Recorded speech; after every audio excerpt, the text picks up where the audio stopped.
Muy buenas noches a toda nuestra comunidad de Gramata Escritores. Nuevamente nos damos cita en este escenario literario.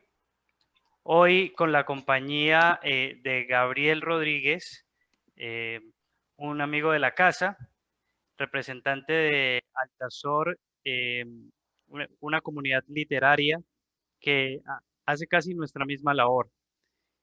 Y bueno, bienvenido Gabriel a este escenario de Gramata Escritores.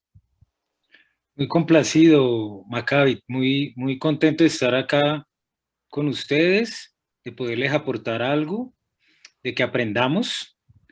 Y pues esa es como la esencia de estos espacios, ¿no? De aprender así en comunidad, aprender de forma cooperativa. Eso es un taller, entre todos aprendemos y entre todos aportamos. Entonces es interesante también estar acá, ampliar los lazos entre los que nos gusta la lectura, nos gusta la escritura, que tenemos la enfermedad pues de la letra, que nos gusta la literatura. Entonces, muy contento de estar acá y de conocer a toda la gente de Gramata.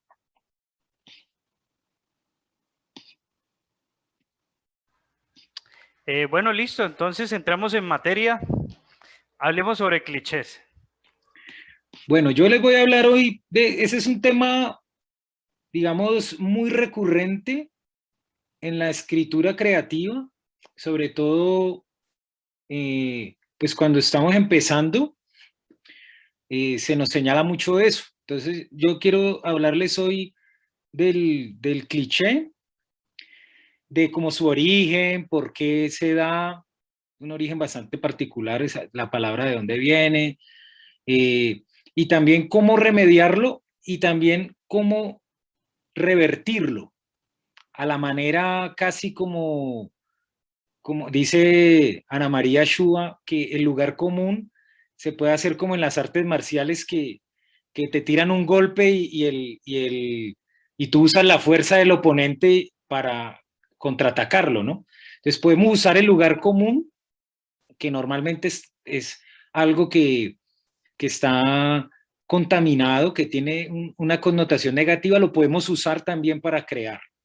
Entonces vamos a ver esas etapas, como por qué el lugar común, cómo lo podemos combatir y usarlo en un pequeño ejercicio que les voy a proponer como elemento creativo, como detonante creativo. ¿Listo? Esa es más o menos lo que les propongo. Por ahí en el chat. Bueno, entonces sí, un saludo para todos, que veo algunos también del Altazor, y vamos a empezar. Entonces, miren que les tengo aquí una presentación. Segundito.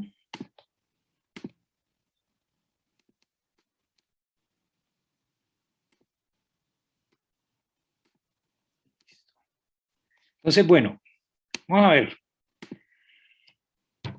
Vamos a tratar dos temas dentro del cliché porque en el mismo argot de los talleres literarios se usa de forma indistinta cliché y lugar común. Entonces, lo voy a tocar el lugar común, aunque no es lo mismo que cliché, pero es interesante saberlo, porque nos ayuda también en nuestra tarea creativa, ¿vale? Entonces vamos así. El cliché nace como más o menos alrededor de 1800, de los años 1800, 1900, empieza a nacer como un vocablo peyorativo. Cliché es un, al igual que el estereotipo, es algo que proviene de la imprenta, como de, como de frases que armaban para hacer los libros, las armaban las letricas, las ponían fijas. Entonces a las frases que se quedaban fijas, a las fórmulas que se quedaban cristalizadas, anquilosadas, metafóricamente se les empezó a llamar así. Lo mismo que los estereotipos, que es todavía mucho más, ¿no? Entonces, son estas frases que de tanto uso, se volvieron vacías. Quizás cuando se usó por primera vez un, tus labios rojos como una flor o algo así, pues eso pudo haber sonado muy creativo. Pero de tanto usarse, pues fue cayendo en ese automatismo que lo hacía negativo. ¿vale? La idea de la escritura creativa, la idea de los talleres y de estos espacios, es que nosotros desautomaticemos el lenguaje, que nosotros huyamos de esas fórmulas fijas, que son como una especie de herencia, ¿no? Porque los clichés, las frases hechas, hacen parte de nuestro día a día. Digamos que no se reprochan tanto en el lenguaje coloquial, aunque también se les puede hacer un reproche. Digamos, la típica conversación con un taxista o con alguien en una fila por ahí en cualquier lado, que son puros clichés, ¿no? Uy, qué calor hace, este tiempo está muy yo no sé qué, que el precio de tal cosa. La gente empieza a intercambiar clichés, ¿no? En el habla común. No se reprocha tanto, pero bueno, digamos lo que se podría decir pertenece al común o pertenece a las masas, ¿vale?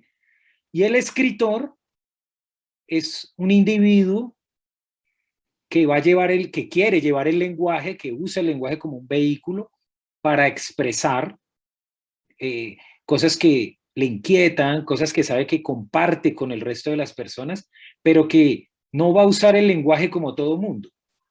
No debe. Se supone que esto es una forma estética, ¿no? Entonces se tiene que, digamos, de alguna forma destacar. Entonces, en la escritura creativa vamos a huir de las fórmulas fijas. Tenemos que huir de ellas. Encontrar nuestra propia voz, ¿vale? Ya lo que está gastado, lo que no aporta, lo que es insustancial, lo tenemos que quedar de lado y pues ahora vamos a revisar algunas cositas. ¿Qué pasa con eso? Que es como interesante de discutir. Y pues ahí les digo, si tienen alguna pregunta, si quieren hacer algún comentario, de una. Lo pueden dejar en el chat o piden la palabra y de una, no hay problema. Aquí pasa algo y es que como la literatura pues es una expresión del ser, es una expresión de la condición humana, de todas esas inquietudes ontológicas, eh, nosotros somos muy parecidos, todos los seres humanos y de todas las épocas, ante digámoslo que ante la desgracia, ante la muerte, ante la enfermedad, ante todas estas sombras de la vida, reaccionamos más o menos igual. Entonces, tendemos a, como escritores, a hablar de los mismos temas. Y es ahí donde entra el lugar común y la diferencia con el cliché.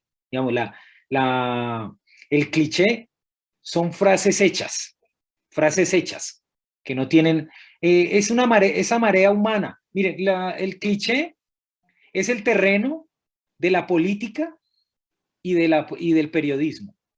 La política y el periodismo son discursos llenos de clichés. Cuando sale a hablar un político, repite y repite frases que ya se han dicho, mucho. Y hasta en territorios que se supone que no, como en la universidad, cuando van a hacer un discurso, también empiezan a hacer lo mismo.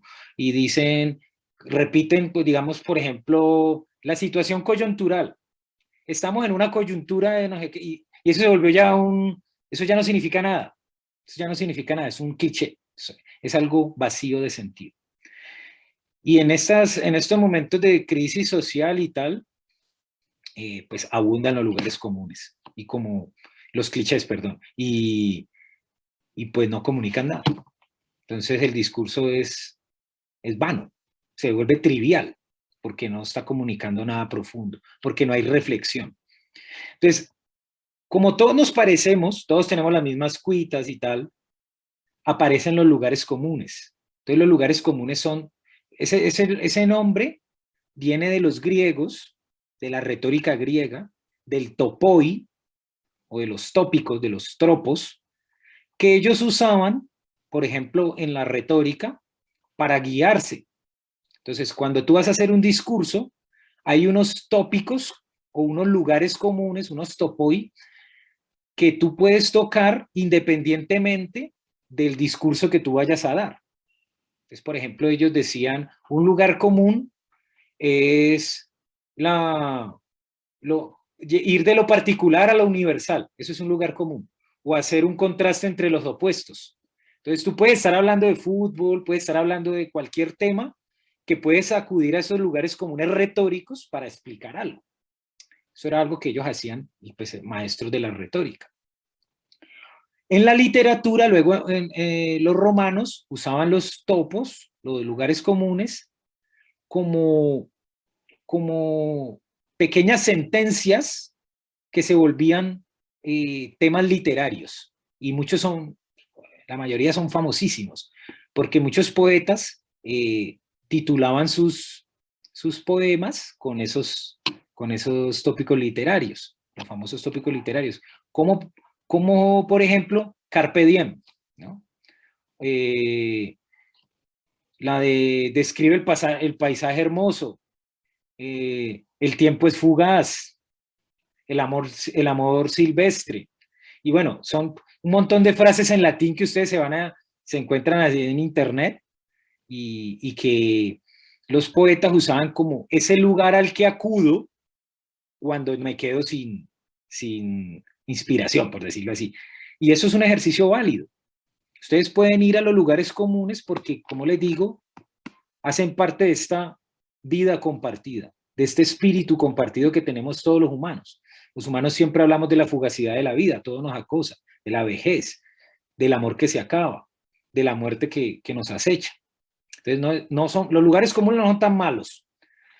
Podemos caer en ser clichés con el lugar común, sí, si no innovamos en la forma en que lo abordamos. Ahí está como la diferencia, que el lugar común admite que tú, dentro de esa forma predeterminada, le cambies.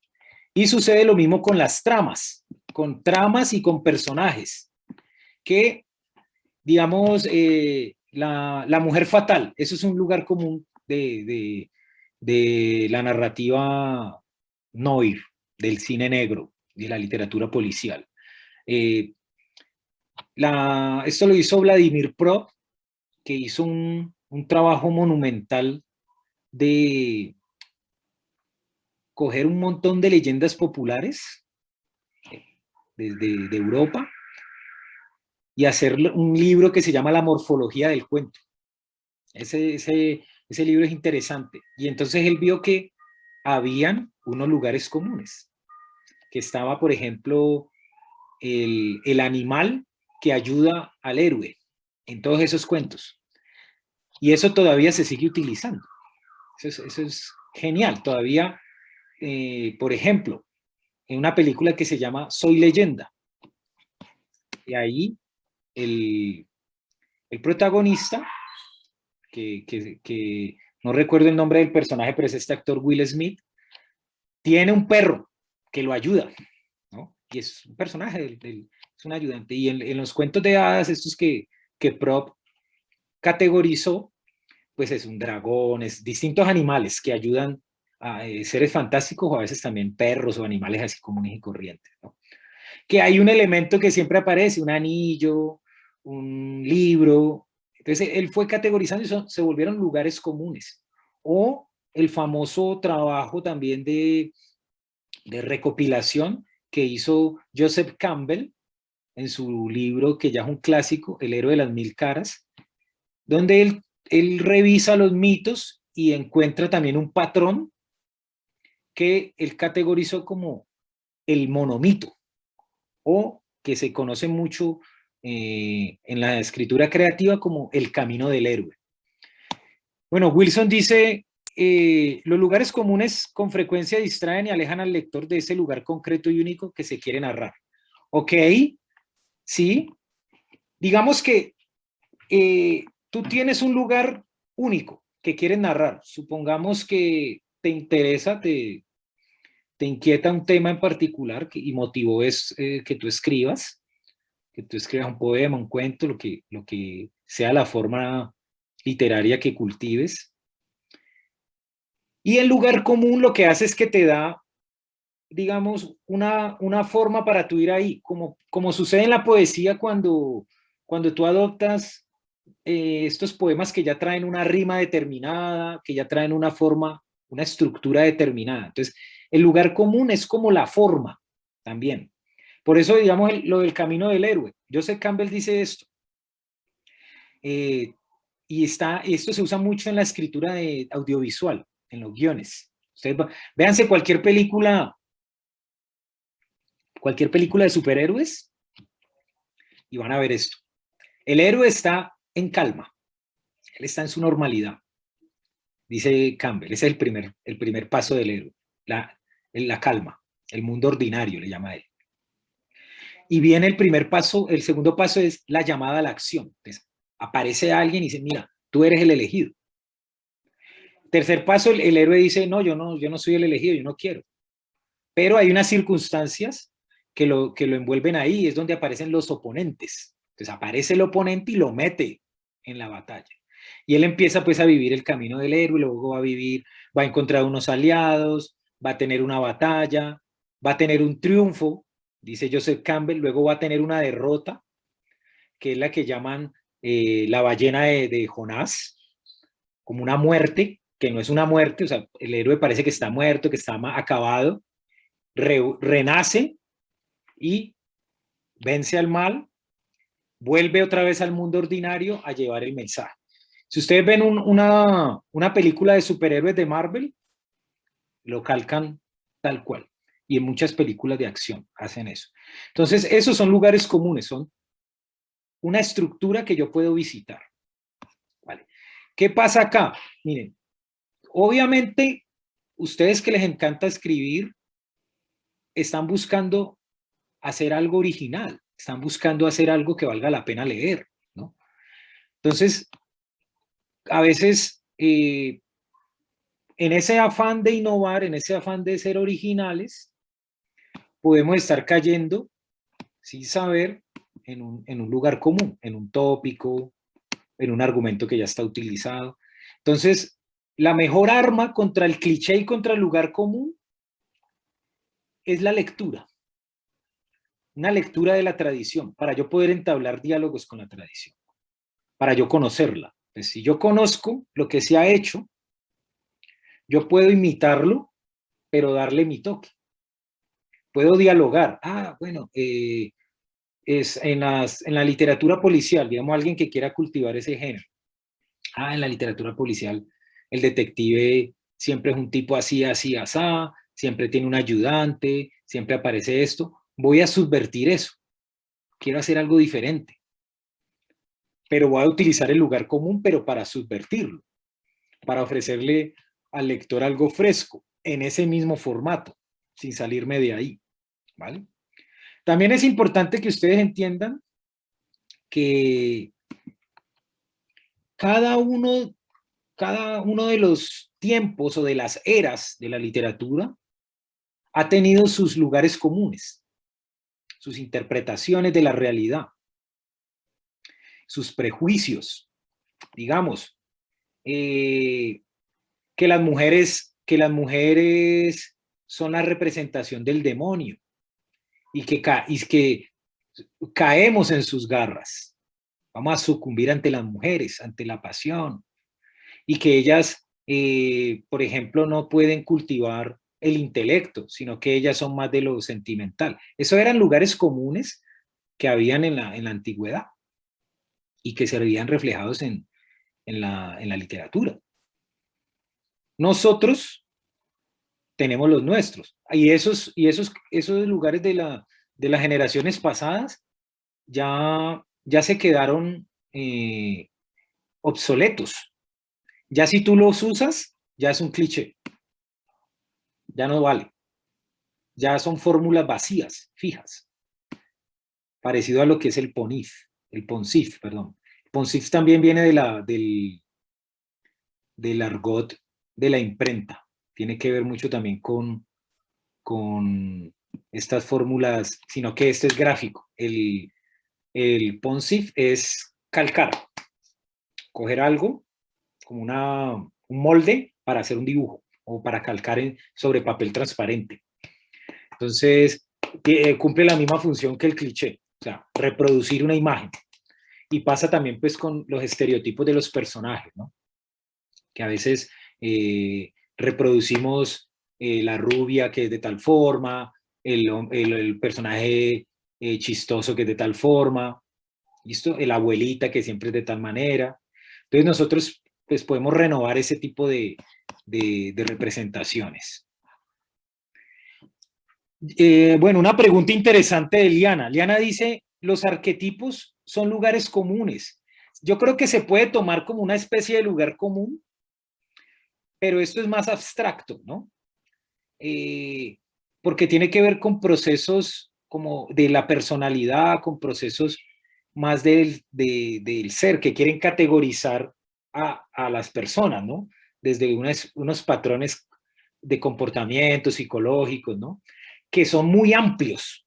Entonces, tú, por ejemplo, tienes un arquetipo y si te vas al tarot o unos arquetipos variados, tú puedes tomar, digamos, el elemento del Joker, del bromista, del arlequín que se burla de la vida. Y tú puedes ahí trabajar un abanico amplio de aspectos. Tiene como muchos grises el arquetipo, pero yo creo que sí se puede tomar como un lugar común, pero que es más difícil de que caiga en lo negativo o en lo peyorativo, no como el estereotipo. El estereotipo es casi que inflexible, ¿no?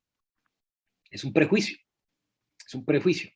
Es decir, que los judíos son avaros, ¿no? Por ejemplo, que, que las personas afrodescendientes tienen ritmo y tienen swing, ¿no? Que todas lo tienen porque sí, que los blancos son más inteligentes. Es un poco de cosas que traen dentro de sí un prejuicio. Y bueno, un prejuicio es algo que el escritor tiene que huirle.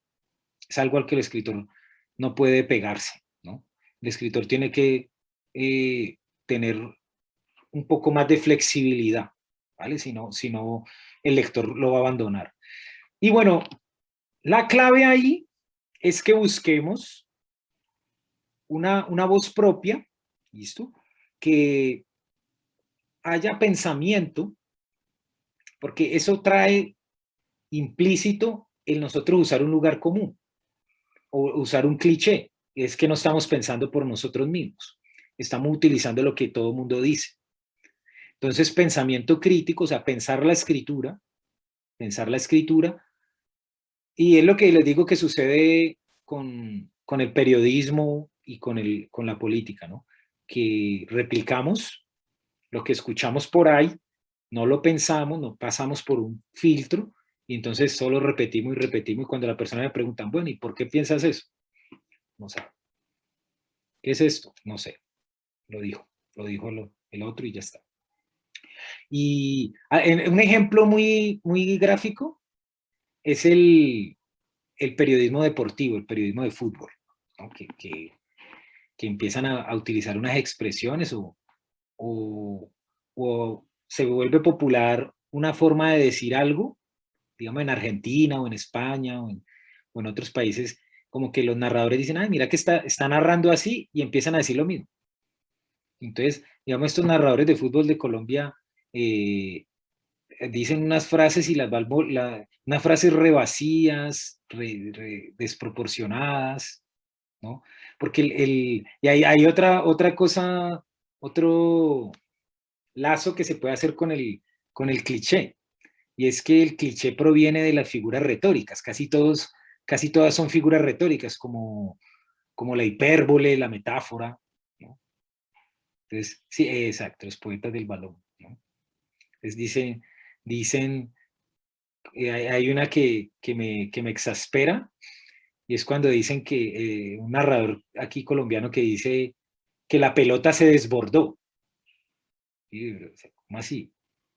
¿Por qué usa el verbo desbordar? Pero ya él cree que está diciendo una frase súper buena, entonces siempre que la pelota cruza la línea, simplemente, o se salió del campo, eh, no, él no puede decir eso sencillo, sino que usa, usa este adorno exagerado, esta hipérbole que no tiene, que es vacía, y ya, él cree que está solucionando pues una relación, que está diversificando en su campo.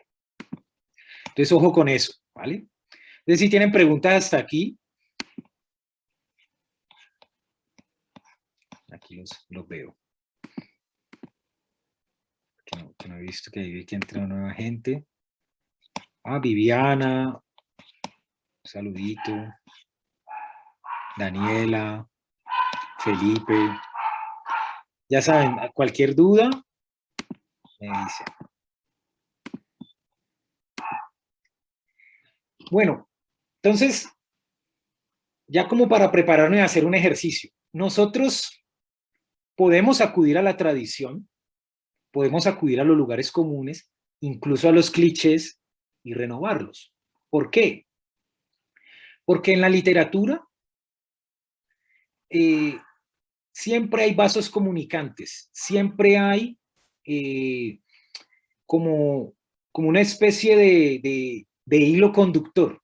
Es como les digo acá, un buen texto literario siempre contiene otros textos literarios. Sí, Jorge, entonces los lugares comunes sí son útiles. Y algunas veces, sino que en la literatura es como más cuidadoso. Digamos, muchas veces, cuando alguien está dando un discurso o alguien está explicando algo en una clase, y digamos un periodista, digamos, a veces podemos decir, bueno, si él no habla con esos lugares comunes, pues como que no le van a entender, ¿no? Digámoslo así, a veces para hacernos entender necesitamos el lugar común, como que no podemos evitarlo. Pero en la literatura, que el lenguaje ahí adquiere una dimensión mucho más grande, una dimensión que es la dimensión estética, que más allá de comunicarnos bien, queremos crear también belleza, pues entonces ahí tenemos el deber de no caer en el cliché, ¿vale? Entonces sí, ahora vamos a ver que tú para crear, como tú dices ahí, para crear un personaje, para crear una situación dramática, tú puedes tomar prestado. Pero por eso les digo acá, pero lo recomendable es que cuando tú vayas a hacer eso, tu voz literaria sea una voz literaria madura, que tú ya hayas leído mucho, que tú ya tengas una expertise. Un ejemplo, Maruja Torres, una escritora española, les muestro ese relato. Hace un relato con un lugar común y toma un tópico. Y eso lo han hecho, o sea, ella toma un tópico de Kafka y pues Kafka también hizo eso mucho. Kafka también renovó muchos tópicos, ¿no? Entonces, eso es válido. Pero cuando tú ya conoces muy bien tu oficio, para que no vayas a tropezar. Entonces, miren este cuento que hace Maruja Torres. Aquí se los amplio. Y nos dice, la mujer salió de su casa y era una buena mujer.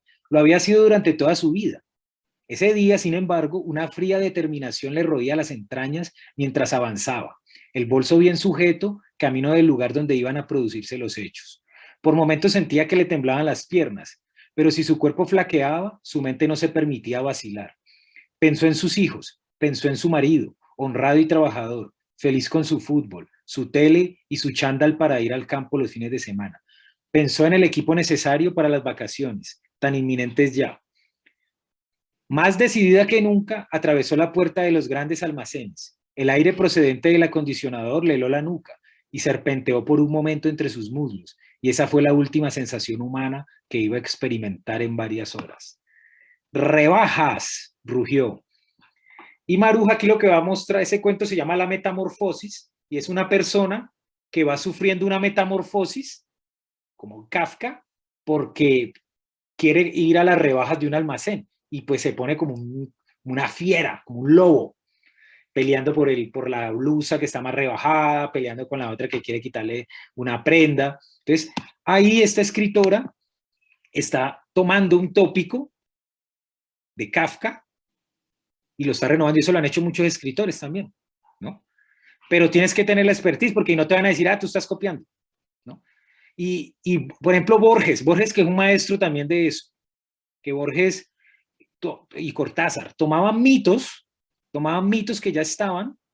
Digamos, Borges tiene un cuento que se llama La casa de Asterión, que toma el Minotauro, toma la fábula del Minotauro, pero él coge y le cambia, le da una vuelta de tuerca, le da un giro a esa trama, para poner al Minotauro en otra posición en la que nunca nos habíamos fijado, ¿no? O les puedo leer unos ejemplitos para que ustedes vean cómo se pueden tomar temas, tópicos, refranes, muchas cosas que son de la cultura popular, que son lugares comunes nuestros, para hacer algo creativo. A ver el chat. Ok, Alejandra, muy bueno, muy buen apunte. Claro, miren, más que hiper, de que hay un hipertexto del que se derivan otros textos, yo creo que está más relacionado con la intertextualidad, ¿vale? Que es la relación entre textos. Porque a veces está muy explícito, digamos acá como en este que les mostré de Maruja, de que ese texto está haciéndole un homenaje al otro. Pero como pertenecemos a una tradición occidental, vamos a comunicarnos a veces queramos o no, a veces sin saberlo. Miren que eso le ha pasado hasta escritores famosos que les ha pasado ese plagio involuntario. O sea, eso es genial, la mente es genial. Le pasó a Nietzsche, creo, sí. Si no estoy mal, creo que es un alemán, creo que sí fue Nietzsche, que escribió algo de Shakespeare. O sea, metió en su texto algo de Shakespeare. Pues la gente decía, no, pues él está aludiendo a Shakespeare, pero decían que él no, es que eso se me ocurrió a mí. Entonces, como que él confundió algo que recordó con algo que se le ocurrió. Y eso te puede pasar también, que tú dices, uy, esta idea es muy buena, pues resulta que la leíste hace tiempo, pues no te acordabas que la habías leído y crees que se te ocurrió, ¿no? Entonces siempre estamos comunicándonos. El hipertexto es el texto que deriva directamente de otro texto y eso lo hace mucho ahora en la cultura de la, ¿cómo es que llama? Del FAM, tiene un nombre, bueno, un nombre que empieza por FAM, se me fue.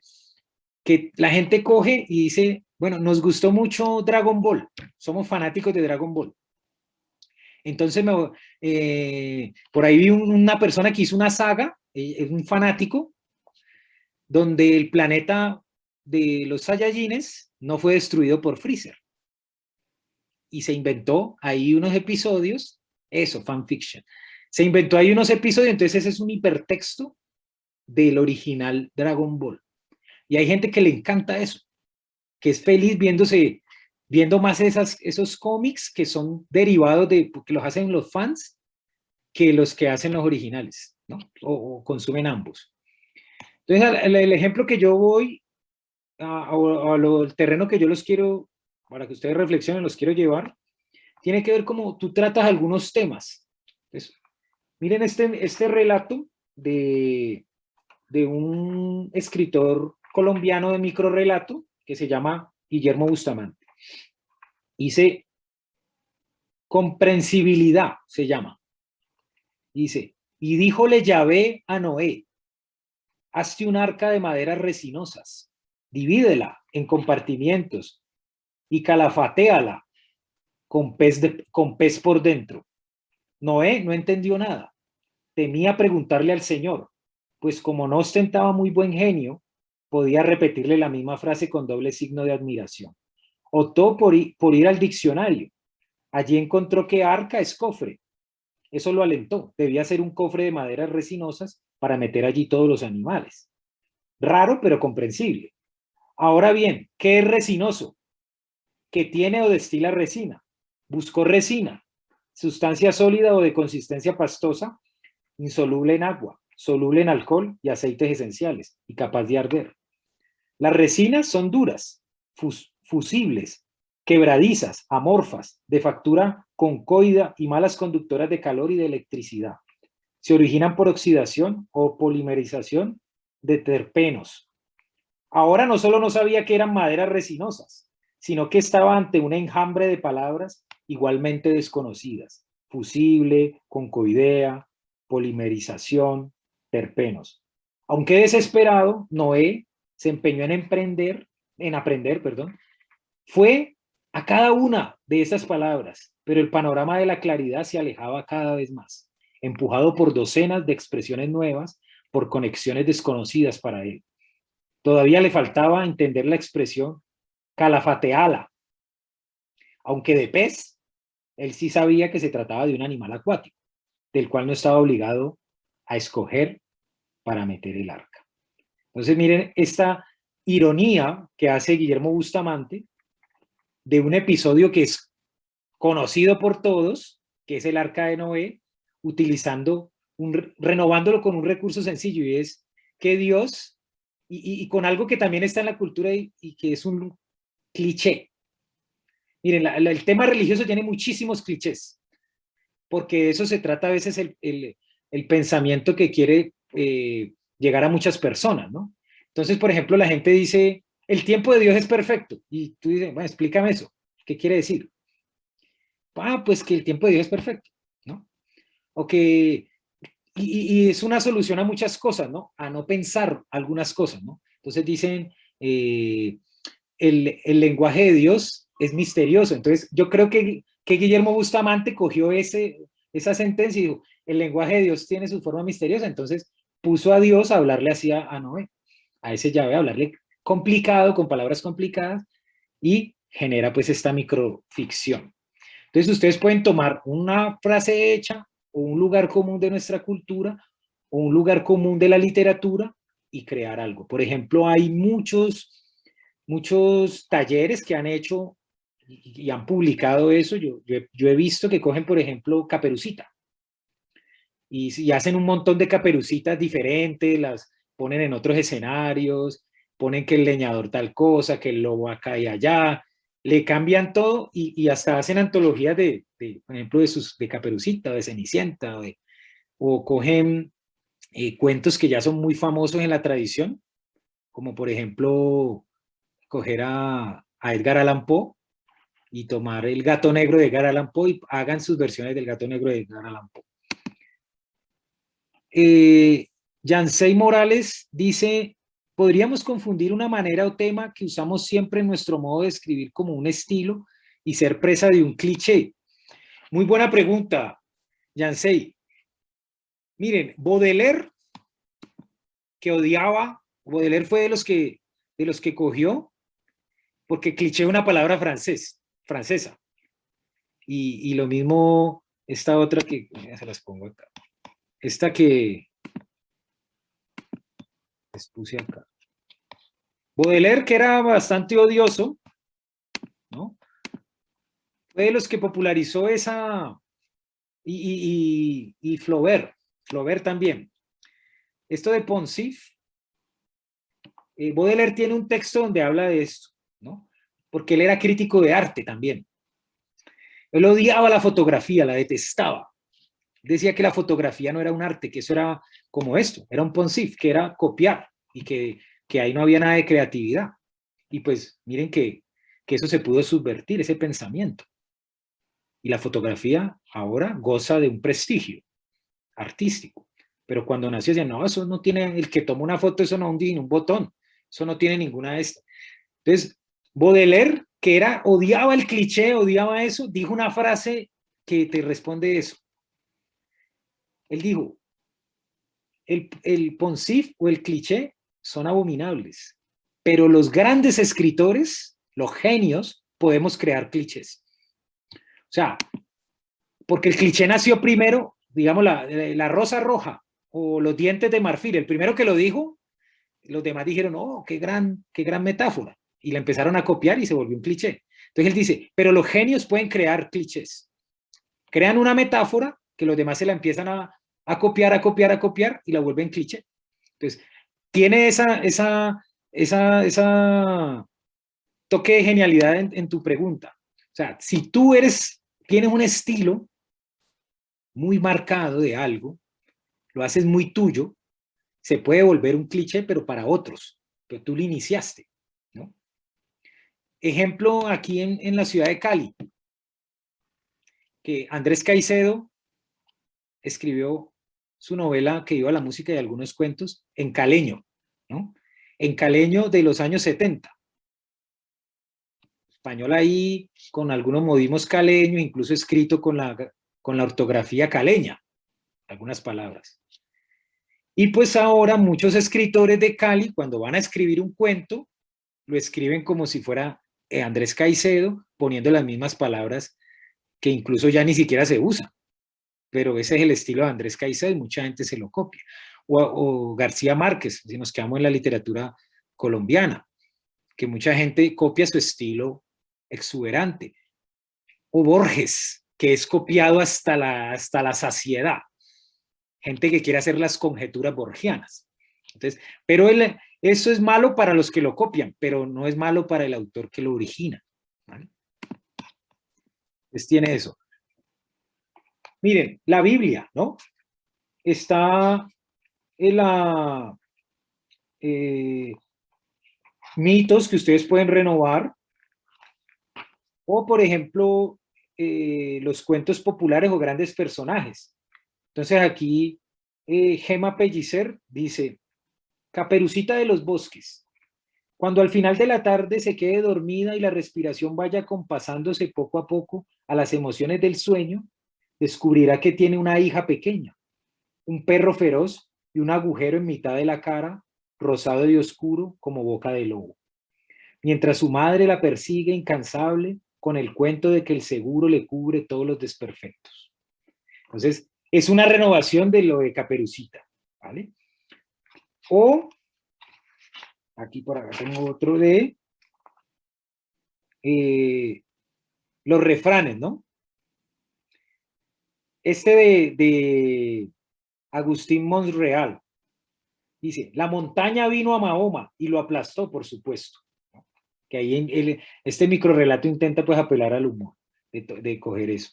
O Ambrose Bierce, que tiene como unas fábulas donde él renueva las fábulas, ¿no? Entonces la fábula de la zorra y las uvas, dice, una zorra al ver unas uvas agrias que colgaban a 2 centímetros de su nariz e incapaz de admitir que pudiera haber algo que ella no se comiese, declaró solemnemente que estaban fuera de su alcance.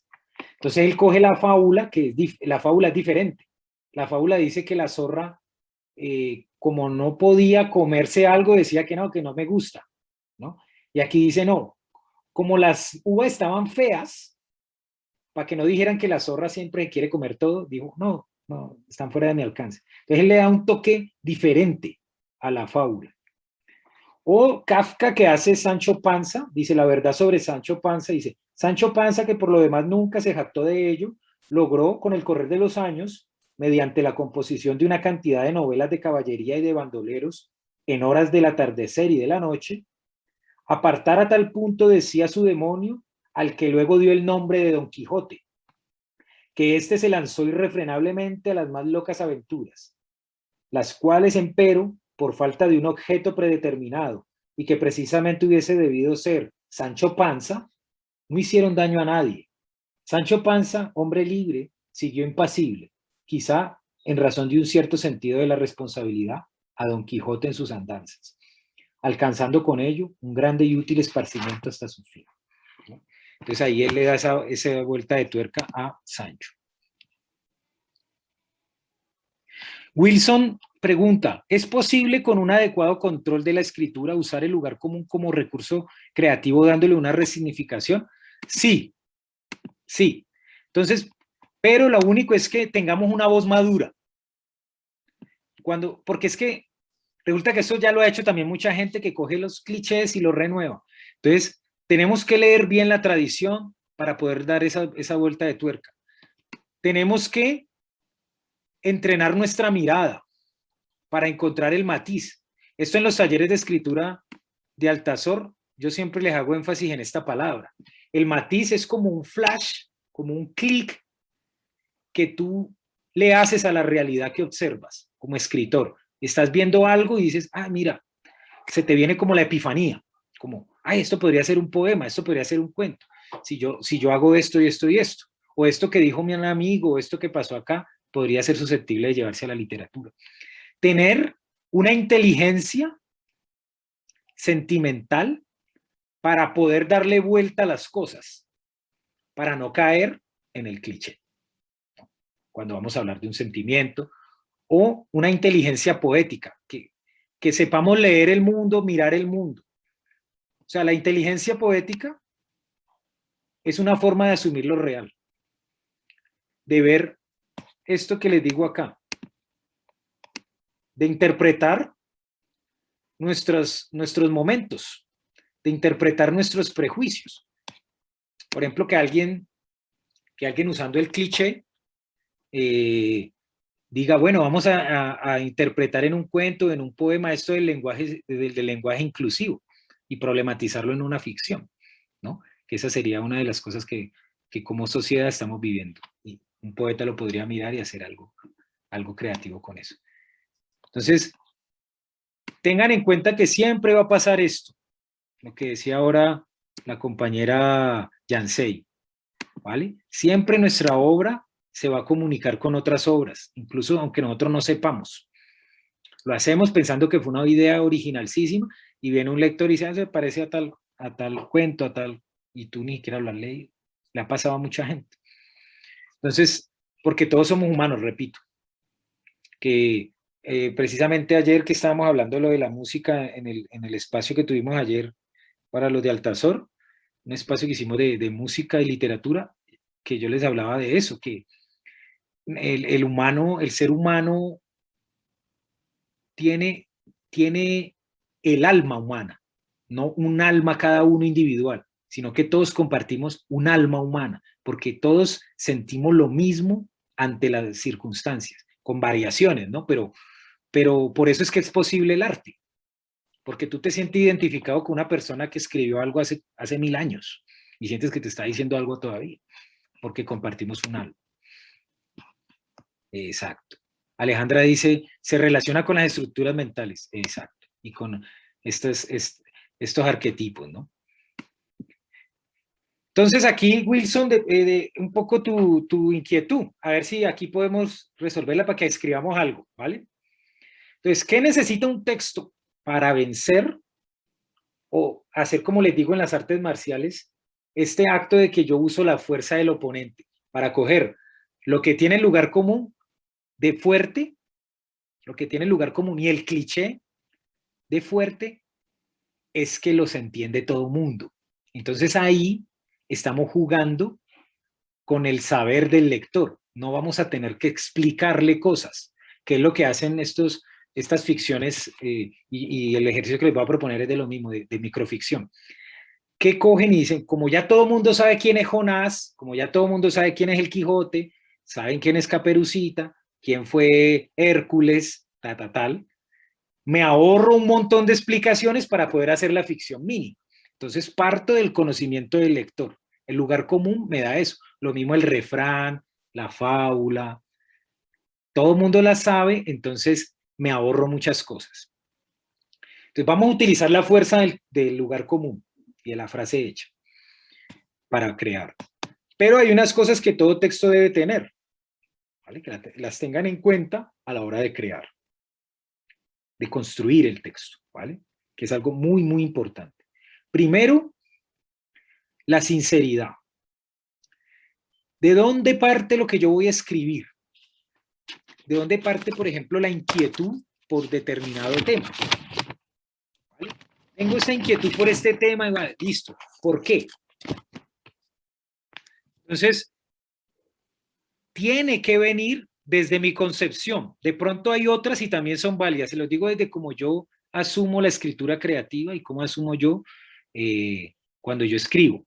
Y es que eso debe partir de ti, de tu vida, de tus inquietudes personales. No de las de otros o de lo que esté de moda. Por ejemplo, a mí no me interesan los vampiros. No me llama la atención eso. De pronto algunos vampiros del cine, algunos son interesantes o la forma en que me gusta mucho la forma en que el cine a veces coge y renueva la novela de Bram Stoker, ¿no? Y mi favorita pues es la de Francis Ford Coppola. Pero eso no me interesa a mí. el tema de la vida eterna y la juventud eterna y no me preocupa. Entonces, si yo escribo algo de los vampiros, no es sincero, no viene de mí y seguramente no va a salir muy bueno.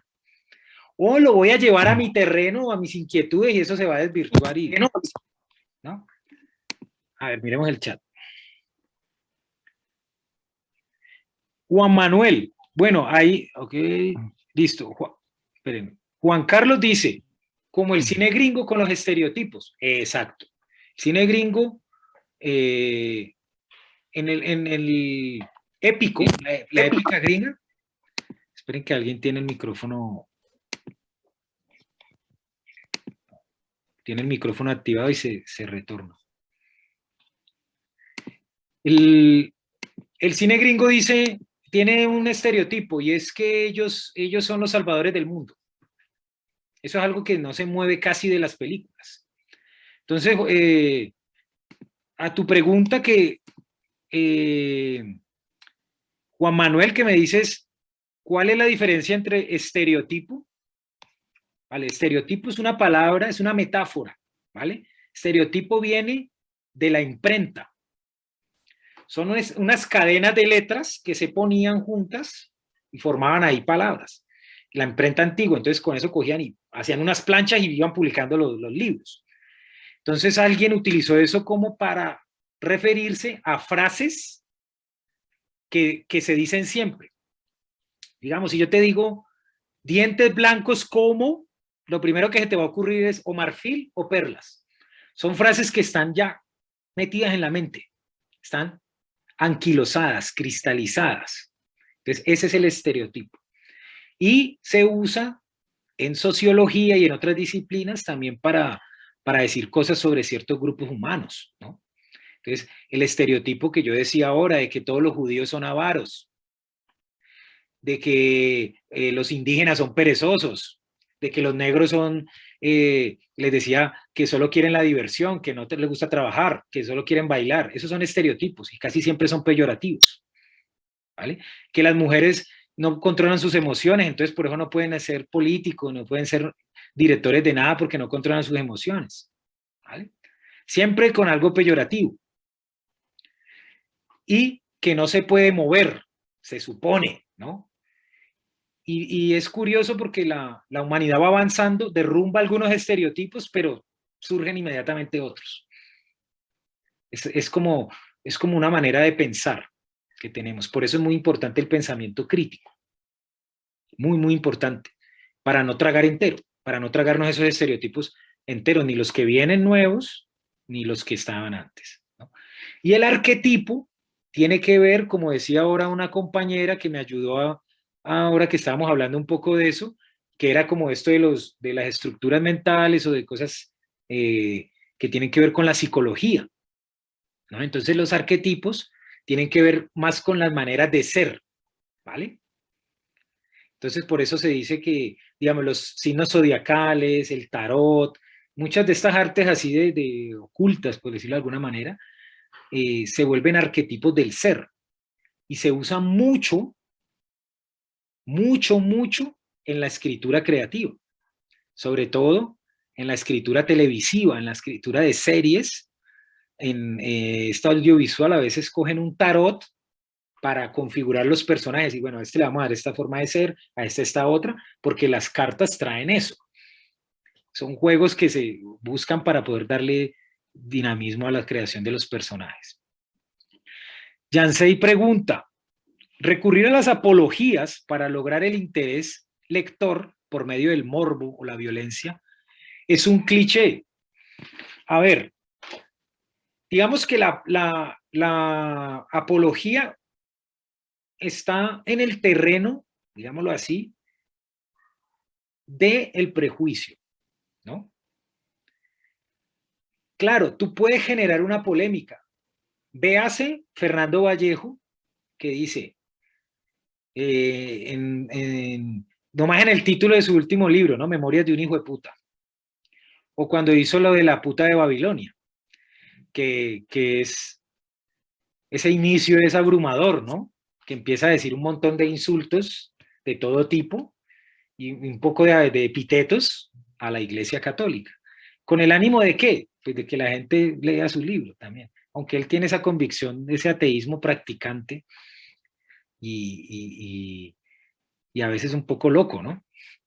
Un poco agresivo de reivindicar cosas o llevar hasta el extremo eso, como tú llamas, hacer apología de algunas cosas. Por ejemplo, él dice, él hace esa apología del ateísmo y la lleva a la literatura y entonces dice que el narrador en tercera persona es malo porque es igual a Dios y Dios no existe, entonces que no sé qué. Y pues eso es mentira, eso no tiene validez eso que él está diciendo. Ninguna validez, es una elección estética, no tiene nada que ver con religión ni nada. Y eso lo llevó pues a hacer unas cosas que lo ha llevado a tal punto que ha sido hasta creativo, ¿no? Como hacer una biografía de otra persona en primera persona, porque él no usa sino la primera persona. Es como extraño, que tú vas a leer la biografía de Barba Jacob y estás leyendo a Vallejo, diciendo sus cosas sobre Barba Jacob. Entonces, se puede recurrir, es que yo mire, digámoslo así, que uno dice, bueno, como Gabriel, ¿por qué nos va a decir esto? ¿No? Como que entonces, ¿qué sentido tiene? Digo, que en literatura no hay nada prohibido, se puede hacer todo, solo que se tiene que saber hacer, se tiene que saber mirar las cosas. Pues no, que esto no se puede hacer, que no, que este cliché no, y viene un Borges, viene alguien así y dice, venga, yo puedo. ¿No? Entonces, para darle las claves y escribamos algo, ¿de dónde viene la construcción de un texto? Partimos primero de inquietudes propias, ser sinceros con nosotros mismos y abordar los temas que nos inquietan, ¿vale? Reconocer, como les pongo acá, cuál es nuestro camino interior, cómo llegamos nosotros a nuestros temas, ¿listo? Eso primero. Luego, la exactitud. De la falta de exactitud, que es un valor literario muy ambiguo, pero de la falta de exactitud nacen muchos clichés o frases vacías, frases hechas. Y es esto, miren, dar lo justo. O sea, un texto literario no puede explicar de más ni de menos, lo justo. Darle lo justo al lector para que el lector entienda. Hacer que el lector participe también de la construcción de significado del texto, porque yo le estoy dando algo para que él, digamos, le doy una mitad y él pone la otra mitad, o lo considero yo a él, ¿vale? Lo considero. Y eso es difícil, ¿vale? Dar lo necesario, dar lo justo, ¿vale? Por eso escribir un poema, escribir un cuento es tan difícil, porque tenemos que luego volver a él, tachar, no sé qué, acomodar, y ver si no estamos usando clichés, si no estamos diciendo sobreentendidos. Entonces, pensar qué le vamos a dar lo justo. Y la concisión. La concisión es un valor que yo lo tengo como, digamos, acá metido, pues lo tengo tatuado. Hay que ser concisos, hay que ser breves.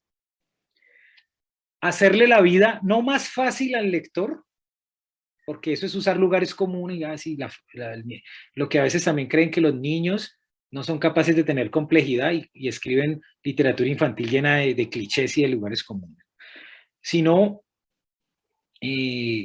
hacérsela más lúcida porque no se lo doy todo, entonces lo hago pensar.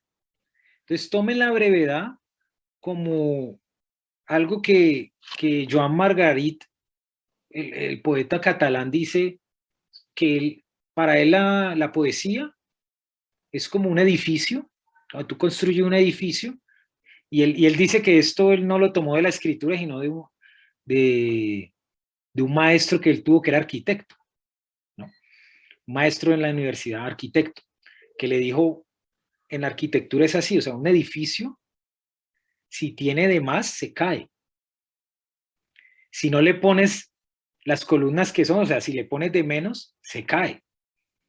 Tiene que tener un equilibrio. Entonces, en la escritura, menos es más, pero tampoco tanto menos porque si no se vuelve hermético y nadie entiende. Entonces, intentar ser breves en el sentido de que hago que el lector participe, lo involucro pensando que él tiene un conocimiento, de que mi lector ha leído y que yo puedo usar referencias, ¿vale? A ver. Juan Manuel dice, no solo se trata de hacerlo bien, sino de saber de a quién va dirigido en nuestros escritos. Yo no pretendo que un grupo de adolescentes que solo leen After y 50 sombras lean thrillers policíacos con dilemas morales. Claro, digamos que, Juan, yo parto de algo. El primer lector soy yo. Entonces yo escribo algo que a mí me gustaría leer, ¿cierto? Uno es el primer lector. Y luego tú te fijas un lector modelo. Tú te fijas un lector modelo que tú dices, a este lector modelo, este juego de palabras que le voy a hacer acá, él lo va a entender.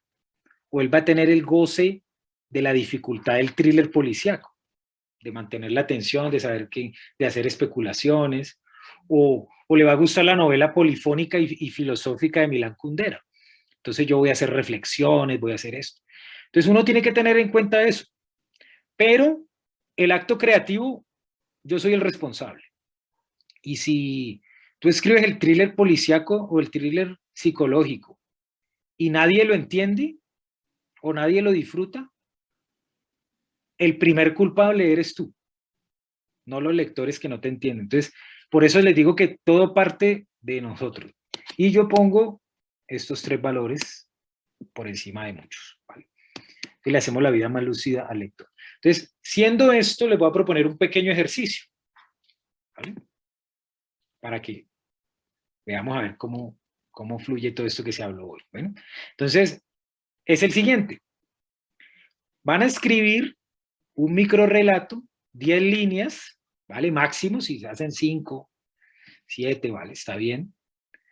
Donde le demos una vuelta de tuerca a este cliché, ¿vale? Tenía una voz atronadora, ¿vale? Usted le dé una vuelta de tuerca, a ver qué sale. Cómo lo pueden abordar desde otro ángulo, innovarlo, ¿vale? Entonces, podemos darle unos minutos a esta escritura, unos 10 minutos, 15 minutos, ustedes crean los relatos, los micro relatos y lo que hacemos es que lo comparten ahí en el chat, ¿vale? Y lo leemos. Ok, Juan Manuel, sí. Miren, otro consejillo de los clichés, que casi no se habla, es y que tiene que ver con el estilo. Es un cliché que lo cometen muchos escritores, hasta famosos. Hasta García Márquez ha cometido ese cliché. Y es, también lo escribo acá,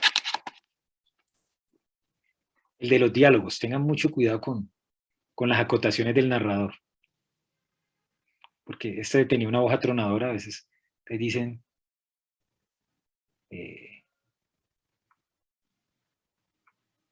esgrimió, argulló. Y una cantidad de verbos extrañísimos.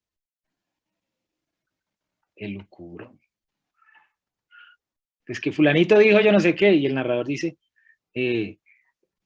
por ejemplo, hola Gabriel, esgrimió, y uno dice, pues, ¿cómo así que esgrimió? Pues sí, solo está saludando. ¿No?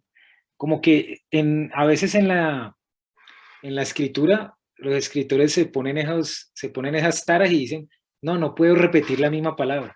Y muchas veces lo que quieren decir es dijo, y ya está. Pero como que para no repetir dijo todo el tiempo, empiezan hasta ponen sonidos de animales, ¿no? Bramó, etcétera. Entonces ahí también esto se vuelve vacío, están las fórmulas vacías de las acotaciones de los narradores. Si es decir, decir. Y a veces ni siquiera necesitan acotaciones. O sea, está entre preguntas algo, el personaje está preguntando algo, por ejemplo,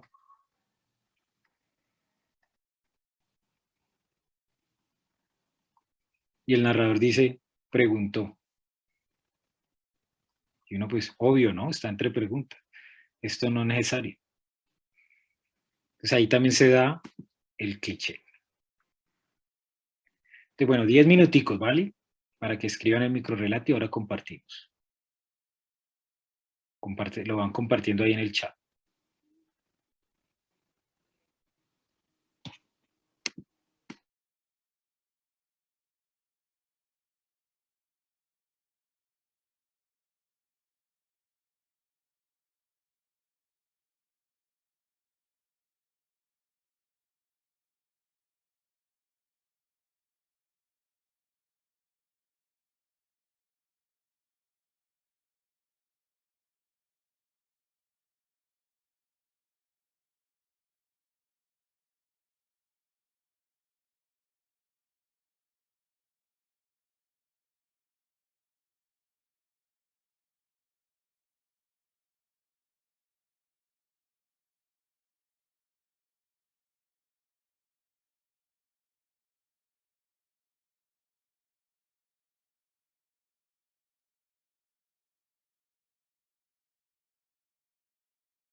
Bueno, veo que ya están poniendo ahí, muy bien.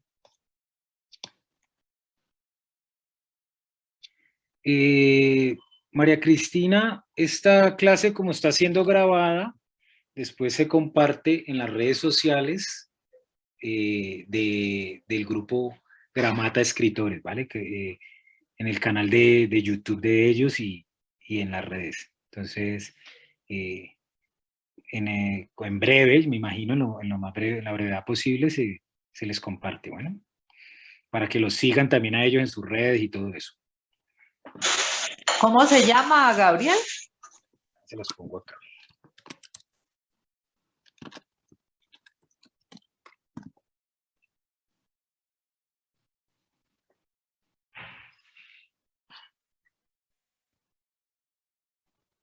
Entonces ustedes los buscan en Facebook, están en Instagram, y ahí se comparte pues el material y pues todas las actividades que ellos realizan.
Bueno, veo que muchos han escrito ya ahí en el chat.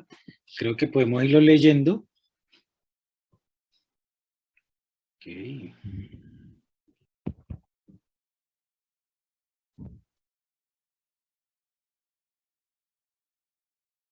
Ok, entonces Lilian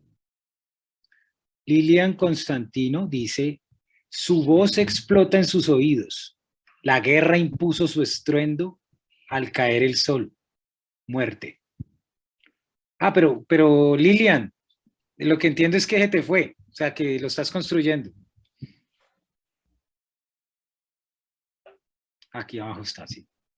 Su voz explota en sus oídos. La guerra impuso su estruendo al caer el sol. Muerte, dijo al pasar. Ok, ahí le has dado un giro desde metiéndola en un contexto, haciendo que la frase calce en determinado contexto. Entonces, podemos entender ahí. Interesante. Alejandra, en las cuerdas de su voz sin censura se deslizaban palabras vacilantes que hacían eco en el tímpano de los escolares. ¿Ok? Entonces, estamos intentando resignificar esa frase hecha, ese cliché, ¿no? Que dicen, se dice que fulano de tal tenía una voz atronadora, pero eso se volvió como que, ¿qué es esa voz? Es como que no dice nada, ¿no? Cuando la escuchamos en una novela, en un cuento, no nos dice nada. Y pues aquí veo que ustedes sí le están dando un sentido al trueno, al impacto que puede tener una voz, ¿no? Por ejemplo, me gustó mucho esto acá que dices, en las cuerdas de su voz sin censura. Entonces, al quitar la mordaza, esa voz puede llegar a retumbar. Andrés Hurtado dice, tenía una voz atronadora. Claro que todo dependía de la personalidad del difunto. Todos los cuerpos, al sazonarlos, adquieren un sabor particular, de acuerdo a su personalidad. Por ello, el sonido del eructo. Mira, aquí has hecho algo que para la lucha contra el cliché es muy importante y es como la postura que tú asumas al enfrentarlo. Y una es el humor o la ironía o la sátira, ¿vale? Entonces, lo llevas al terreno un poco como de eso, ¿no? Como un poco del humor al comparar el sonido con un sonido que es como dependiendo de lo que se haya comido, ¿no? Y encima de que como come no comida cualquiera, ¿no? Una dieta particular, entonces interesante. Jorge nos dice, Aries, tenía una voz atronadora a pesar de estar mudo, pero en su cabeza cada frase que salía de su mente hacía temblar las baldosas del asilo. Y es que la verdad, Alfonso siempre pensó que su voz no era escuchada por los otros porque simplemente no lo merecía. Eso sí, los únicos que volteaban su mirada cuando hablaba tenían cuatro patas, un fenómeno que él explicaba por ser Aries. Aquí lo mismo, hay una ironía, hay una intención lúdica para renovar. Muy interesante, Jorge, este está muy interesante también. Asociado como a una etapa de la vida, a cierta decadencia del cuerpo. Alejandra Algarra, ella tan dulce, ella tan tímida, ¿y quién creería que su voz resuena, que hace eco en todo oído que la escucha? Aquí está implícito, bien, digamos que hay un juego de contraste que haces tú ahí, Alejandra, de que la persona pues tiene una manera de ser y contrasta con la voz. Aquí yo qué te puedo recomendar, así brevemente, que hagas una bisagra. La bisagra es lo que hace que la puerta pueda abrirse y cerrarse, ¿no? Una bisagra que conecte esas dos cosas de forma innovadora, de forma poco convencional, ¿vale? Para que haya ese flash, ese clic, ¿vale? Que de pronto le falta ahí a tu texto. Puede ser otra frase que aclare quién es esta ella y que comprendamos algo que justifique esto que estás diciendo acá. Edwin dice, el enfermero salió corriendo de la habitación. No esperaba que aquella paciente moribunda, en su último estertor, pronunciara esta frase potente que lo ensordeció y que apabulló su alma. Nos vemos en el infierno. Claro, cualquiera sale corriendo con esa frase en las postrimerías ya de la vida. Es interesante. Lo puedes construir más, hacer como un relato también más elaborado, también podría, pero así apelas a un humor también interesante. Anayibe, y llovió fuerte aquel día, rayos y centellas salían de su boca. Enfurecido estaba el creador. El pueblo cubría sus oídos para no dejar destilar su miedo en las calles y dejar impregnado de él a los niños. Ellos serían los que tendrían que caminar solos de ahora en adelante. Mira, yo cuando puse la frase en el ejercicio dije, de pronto algunos se lo van a tomar por el lado religioso, ¿no? Como por el lado, aunque aquí casi ninguno lo ha tomado por ese lado, muchos lo han tomado como ironizando o dándole una vuelta de tuerca como desde lo irónico. Y tú lo hiciste más solemne, ¿no? Como con lo religioso.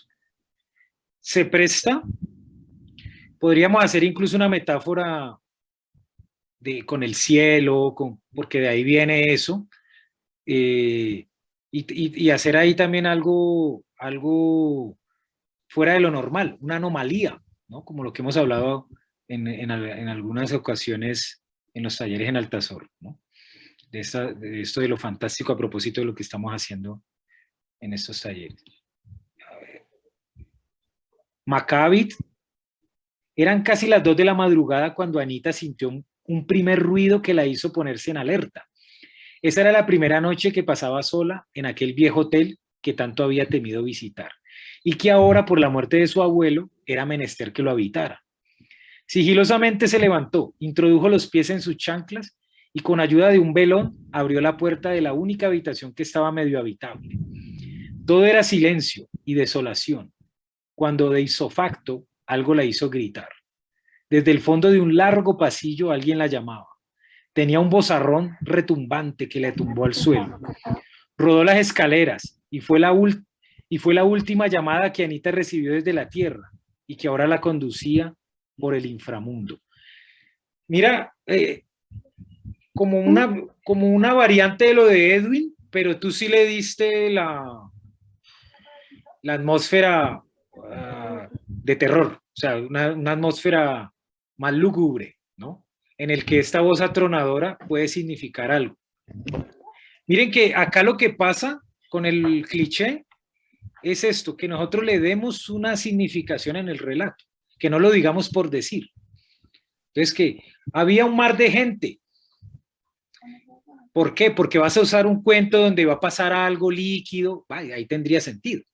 Y estás dándole una significación. Entonces, si la voz es atronadora y tú vas a crear una atmósfera terrorífica, una atmósfera macabra, entonces vale la expresión, vale que haya una voz que apabulle, una voz que incluso le podamos dar carácter de que hiera, de que golpee, que muerda, aparte de que te deje sordo, que también toque, que muchas cosas, porque yo ya la estoy justificando en un ambiente, ¿vale? Que es lo que tiene el cliché. El cliché es un automatismo y lo usamos en cualquier momento. Y el texto no pide la voz atronadora, pero la persona, como se le viene a la mente que se usa mucho, lo pone ahí y resulta que nada. Entonces, interesante. Ángela, en un principio las tinieblas se despejaron, nacieron montañas afiladas, los vacíos de higuera salvaje, el centro de fruto prohibido, y los cielos se dividieron en 2 espejos. Todo tembló porque de arriba estalló la vida. Vale, no está la voz atronadora, no está como explícita, pero se entiende que está la voz atronadora que crea todo esto, ¿no? Que hace que estalle la vida, que haya todo esto que ya conocemos que pasó en la creación del mundo y tal, ¿vale? de que el principio era el verbo, ta, ta, ta. Y volvemos a lo que les decía, que cuando yo puse la frase pensé igual en Dios, fue lo que se me ocurrió. Andrés Felipe Jaramillo, saludito Andrés. Andrés nos dice, tenía una voz atronadora, no podía concentrarse, ni siquiera leer una noticia. Escuchaba el retumbar permanente de esa voz que no cesaba de fastidiar durante todo el día. La maldijo. Ahí yo creo que era igual a un tinnitus, un llamado chillón de solicitud de atención, o tal vez de ayuda. La ignoró siempre y nunca lo dejó tranquilo. Decidió hablar cada vez con menos volumen hasta que logró dejarse de escuchar a su culpa. ¿Ok? Llevaste un terreno también diferente, pero contextualizado donde valdría la pena. Lo del tinnitus,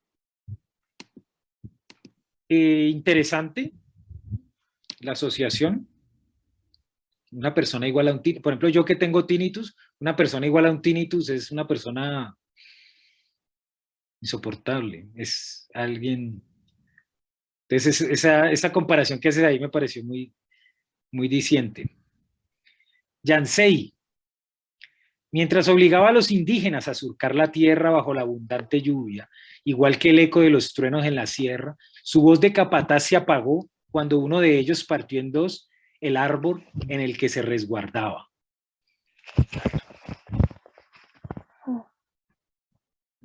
Ok. El contexto y la situación que planteas de un pueblo subyugado por otro, representado en un capataz y los indígenas o la mano de obra, pues, interesante. Incluso tú haces ahí como una especie de metáfora, no sé si es metáfora o no, pero me pareció muy metafórico, su voz de capataz, ¿no?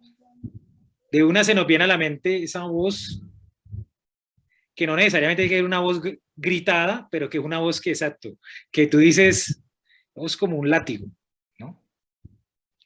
Habló el patrón y los empleados, y sobre todo como que en esta época así de colonos y eso que tú remites acá, de una caían, ¿no? Como si los hubiese fulminado. Entonces, muy válida. Juan Carlos nos dice, tenía una voz atronadora. Cuando desde el Olimpo gritaba a los hombres, el eco de su rugir se colaba en cada uno de los rincones de la tierra. Por eso, cuando Zeus decidió convertirse en toro para seducir a Europa, no hubo vaca en las anchas montañas que pudiera resistirse a su mugido. Muy bien, muy bien. A ver. Ok, bien. Juan Carlos, una de los antídotos contra el lugar común o contra coger cosas de la tradición, es el humor, definitivamente. O no humor como ser chistoso, sino darle esa ironía, esa visión diferente. Y a mí me gusta mucho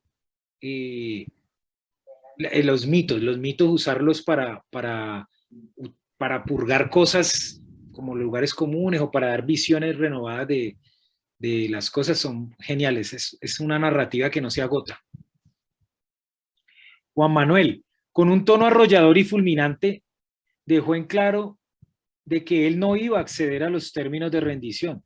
Tan duro fue que hasta los soldados enemigos se sintieron abrumados por aquel discurso. El mariscal logró inspirar a su diezmado ejército, pese al hecho de que todos sabían que iban a morir de una forma violenta. Bien, ahí ojo con algunas tildes, Juan Manuel, ¿vale? Que ahí cuando lo leí te las puse como dejó, ¿vale? Lo único, ¿vale? Una mirada a lo minúsculo, como es la tilde o la coma y eso, a veces nos hacen reflexionar sobre lo mayúsculo que es el tema y tal. Y abordamos el tema de la escritura de esa manera, ¿no?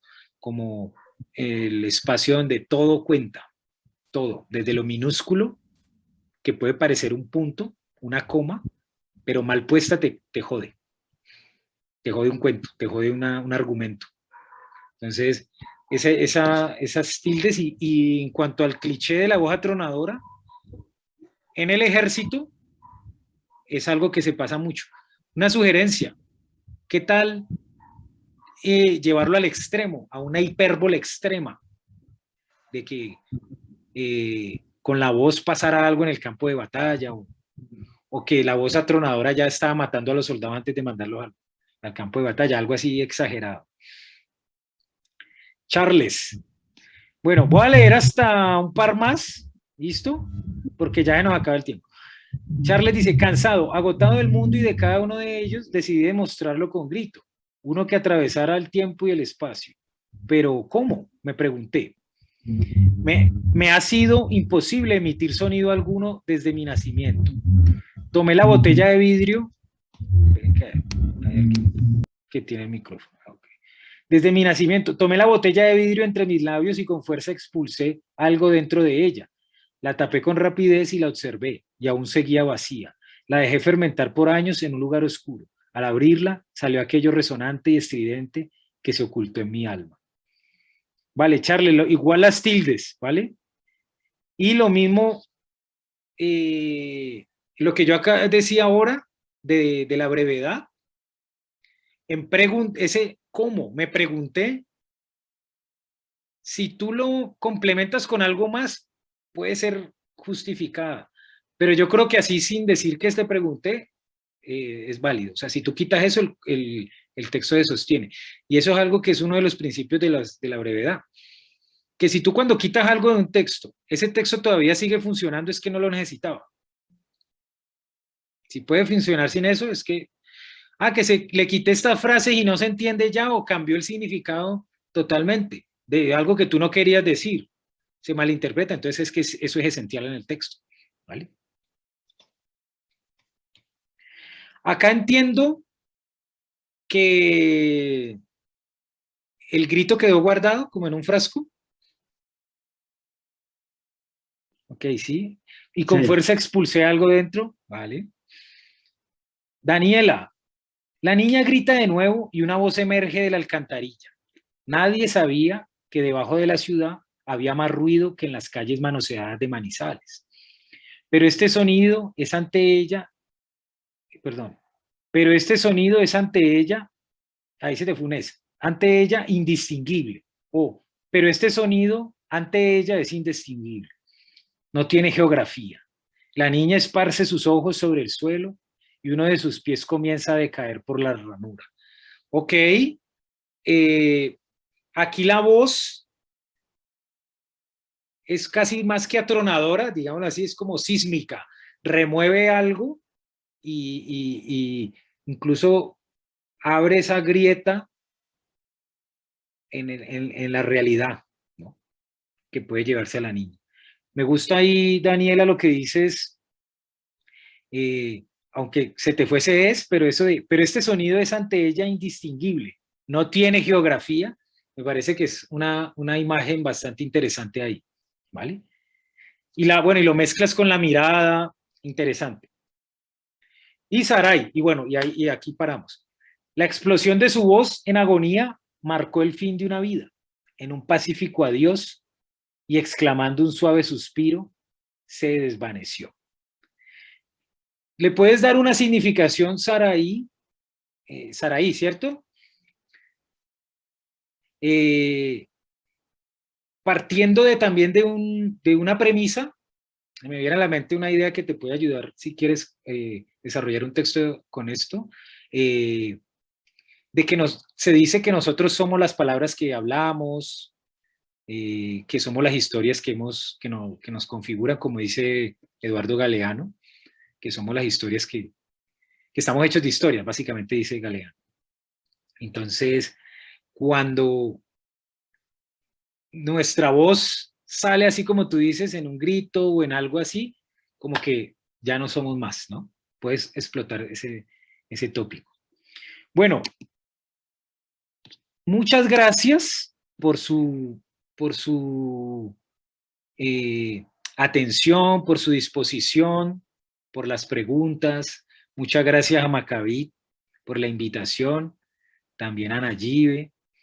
Hay mucha gente que está de Altazor. Muchas gracias por acompañarme aquí en este evento con Gramata. Y pues repito lo que dije al inicio, confío mucho yo creo mucho en la escritura, en la literatura. Es algo que me apasiona mucho y que es como mi vida. Y, y a veces pasan estos ámbitos de la literatura que, digamos, aparece un grupo en Medellín, por ejemplo, y aparece otro grupo en Bogotá y quieren ser mejores y se vuelve como una competencia, ¿no? Y yo creo que puede ser al revés, ¿no? O debería ser al revés, ¿no? De que nos unamos estos grupos que estamos haciendo una labor de divulgación o simplemente brindando el espacio, grupos de lectura que hay, bueno, hay muchos enfoques. Hay gente que, nosotros tenemos un grupo que nos reunimos solo para hablar de lo que leemos. Ponemos un texto y luego solo hablamos de eso, por ejemplo. Y hay gente que le encanta eso y no encuentra. Entonces, mira, hay un grupo que hace eso, entonces, tal. O la gente que le gusta escribir, tallerear y estar a toda hora escribiendo. Entonces, saber que hay estas personas en la ciudad y que convocan y que hacen eso, para mí es muy importante. Entonces, pues, Maccabi, muchas gracias y espero que más adelante podamos hacer más cositas, ¿vale? Pues realmente, Gabriel, gracias te damos a ti por este espacio, por todo lo que nos has mostrado, porque pues sí, efectivamente, a veces pensábamos que el tema del cliché era algo negativo y que definitivamente había que descartarse. Tú nos muestras un panorama en el que hay que saber direccionarlo y pues ese fue el ejemplo que utilizamos ahorita de un cliché o de una palabra o una frase repetitiva, construir algo bonito diciéndolo de otra manera.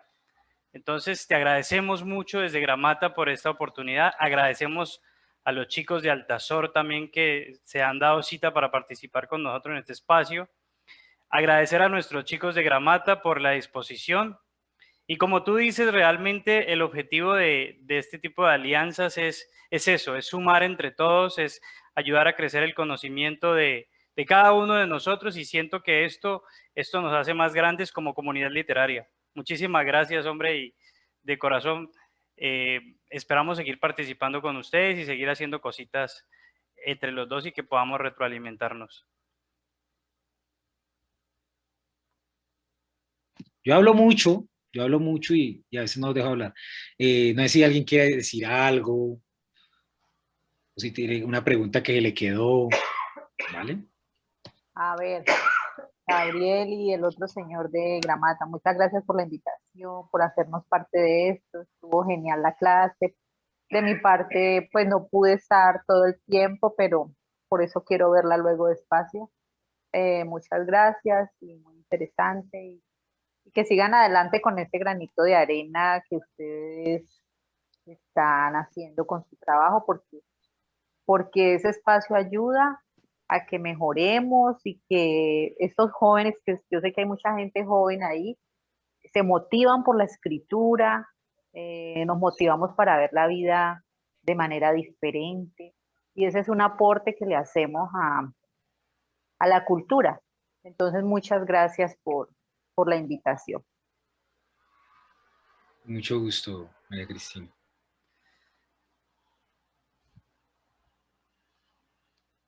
Lucía, bueno. Di algo, Lucía.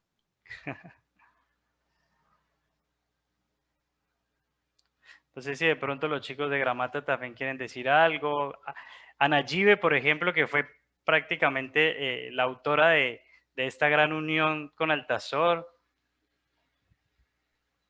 Bueno, no, yo encantadísima, encantadísima. No sé si me oyen bien, pero bueno, yo siempre encantada. Yo les quiero decir, Gabriel para mí ha sido un referente, mi maestro pues inicial, yo inicié con él y sigo con él igual, de todas maneras, porque él es muy como dice uno con la comidita y aprovechando los clichés, muy nutritivo, ¿no?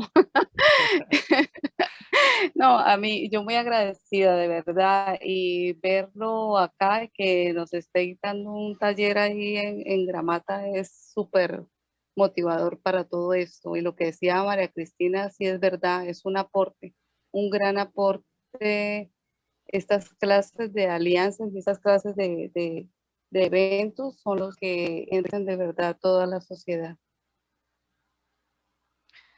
Gracias, Ana Gigi. Gracias, Ana Gibe. Pues no sé, Gabriel, si consideras que cerramos el taller ya.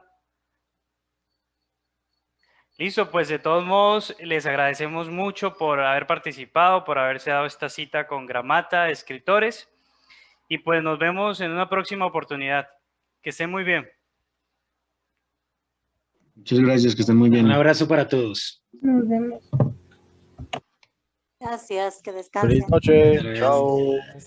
Chao, chao.